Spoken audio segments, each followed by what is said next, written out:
today, guys? So today I wanted to talk about the MSI Optics G27C4. So this is a 27-inch gaming monitor that has 165 hertz refresh rate. It's got a 1500R curved gaming display, 1 millisecond response time, AMD FreeSync, and unofficially it's got NVIDIA G-Sync as well.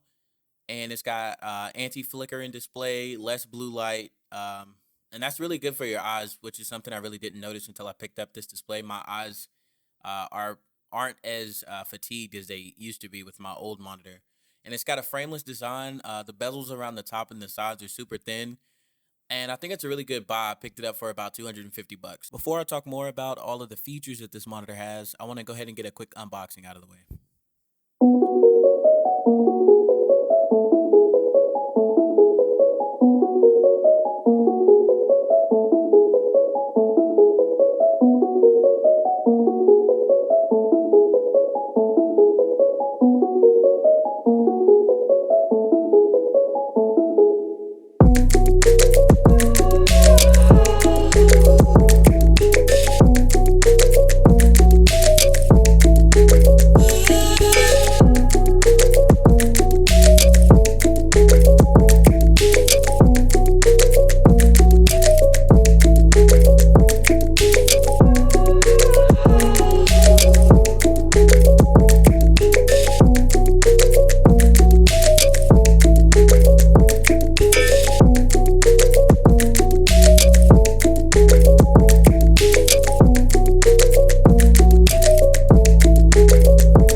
So this monitor has a matte black design. It's super minimal. I really like that about it. On the front, you've got a MSI lettering down at the bottom.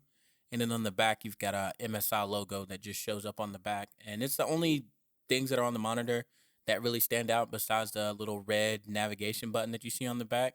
Now the monitor itself is made with plastic material that's pretty soft to the touch. And the only thing that's metal on it is the stand and the feet are made of metal, which is really good because compared to my last two monitors, they both had a plastic stand and it would wobble just a little bit, maybe if you like hit the desk or something. And I really like the fact that this one doesn't move at all. If you hit the desk, it just stays there. The metal stand is much more sturdy than those plastic ones I was using before. It's got super thin bezels around the sides and up at the top, and a slightly thicker one down at the bottom. But you don't really notice that too much, and I'm pretty sure almost every monitor that I've seen has that thicker one down at the bottom. It has a 1500R curve, which is slight, so it's not too deep, but it does look really good compared to flat monitors. This is my first curved monitor that I've owned, and it looks much better than the flat monitor. It does have a 1080p screen. It's got two HDMIs and then one display port. And down on the bottom, you got a power button. Around the back, you got that navigation button I was talking about. Now, as far as physical adjustments on this monitor, you can't rotate it. You can't lift it up and down, but you can tilt it forward and back. And I feel like that's really all I need for this monitor. I don't really need to move it up and down. I feel like if it's maybe a little too low, I'll just lower my chair, but it doesn't really bother me too much. But if that's something that you would use like every day, I feel like this monitor wouldn't be for you. Overall, though, I feel like this monitor is built very well, and I feel like it's definitely worth every penny that I spent on it.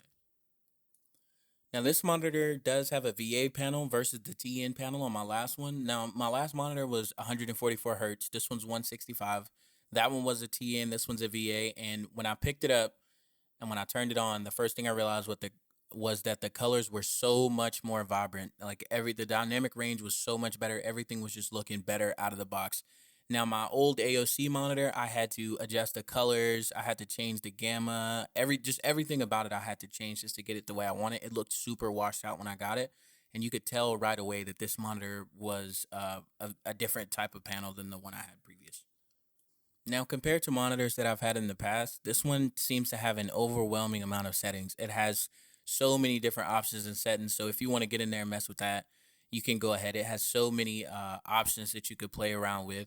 But the presets that are built into the navigation key on the back, the navigation button on the back, are preset. So the left, if you press it to the left, you get alarm clock option. Then if you press it to the right, you get input source. If you press it up, you get game mode, which comes with 5 different game modes. You know, user, FPS, racing, RTS, and then RPG. If you press it down, you get the screen assistant or the on-screen crosshair. And this one is completely different from the last 2 monitors I had. This one has like, if you guys did like the video, I'd appreciate it if you go down and hit that subscribe and like button. I'll have more tech videos like this coming 3 times a week. Thank you. And it opens the full menu that has more gaming options such as like motion blur, night vision, on-screen frames counter that you could just activate from in the screen. It's got a night vision mode, which like illuminates dark areas instead of like other monitors that don't have this. This one just illuminates the dark areas instead of the entire screen just getting brighter and everything looking washed out. But if you're looking to mess with the settings and want something super customizable, this is it. It's plenty of settings for you to play with. As far as gameplay goes, I prefer this monitor in every way. I'm not sure if it's the extra 21 hertz, if it's the curved display, if it's the bigger display, but I just get better gameplay. The moment I put this thing on, I was just having better games. And I play a ton of first-person shooters, and this just, I don't know what it was about it, but it just, everything was better. It's overly configurable. I definitely prefer it to the 24-inch non-curved monitor that I had before, or the 25. I had a 25-inch, I'm sorry. And the colors are just more vibrant. It has a better dynamic range. It gets much brighter. It's definitely worth $250 or the $300 that you'll see it at. For what you're getting, you can't go wrong at all. If you guys did like the video, I'd appreciate it if you go down and hit that subscribe and like button. I'll have more tech videos like this coming 3 times a week. Thank you.